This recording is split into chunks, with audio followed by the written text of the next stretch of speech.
Hello everyone, wishing you all a very happy Raksha Bandhan in advance. If any of your brothers is anything like mine, I'm sure the only way to please their hearts is by giving them a bowl full of sweets. So today, let's celebrate our siblings by treating them royally and making them a Shahi Tukda. We'll start by making the rabdi. In a pan, add about a liter of milk. Stirring continuously, we'll let this milk come to a boil.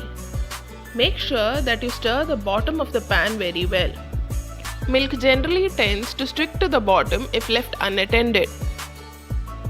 Shahi Tukda is a recipe where bread is fried in ghee and soaked in rabri and dry fruits. Double ka meetha, a famous dish from Hyderabad, is a similar preparation like that of Shahi Tukda.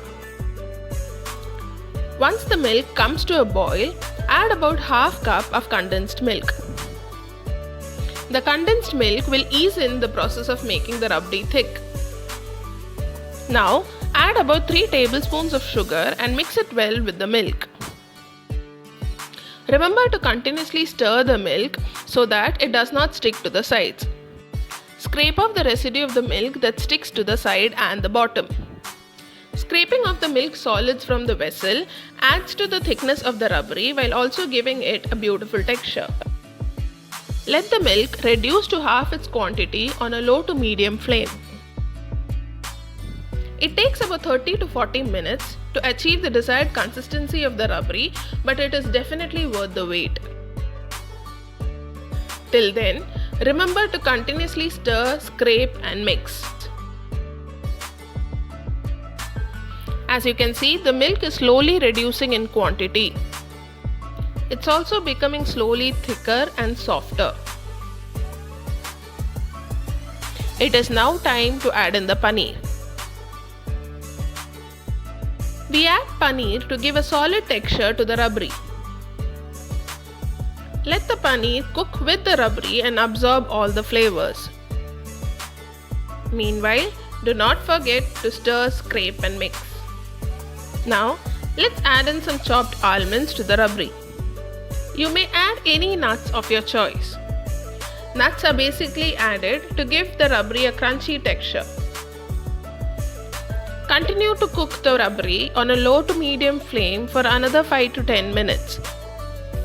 It definitely takes patience, but I can guarantee that this royal dessert would be the key to a wide smile on your sibling's face.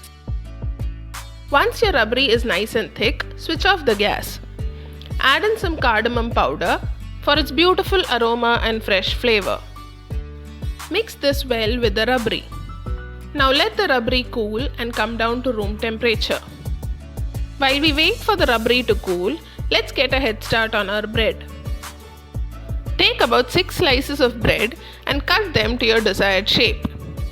Here, I am cutting them into triangles and squares. Make sure to use white bread for this dessert. Also, if possible, get sweet bread instead of the sandwich one.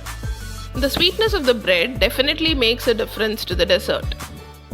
Quick tip: you may also use a cookie cutter to give your Shahi Tukda some interesting shapes.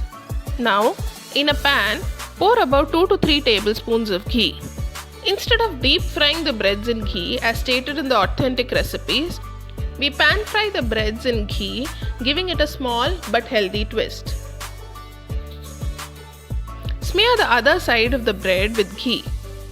Make sure to apply the ghee really well. Now, on a low flame, roast both sides of the bread till they turn golden brown. The breads should be crispy on the outside while being soft on the inside. The combination of the crisp ghee roasted bread with the soft thick rabdi is simply heavenly. Once they are well roasted, remove them from the pan.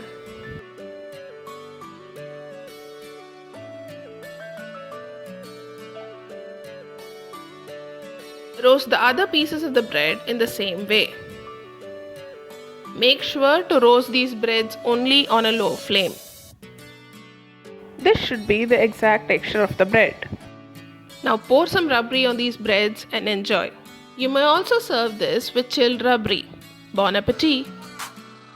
If you haven't subscribed to my channel yet, do subscribe and hit that bell icon.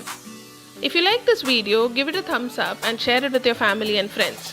Happy Raksha Bandhan in advance. Thank you.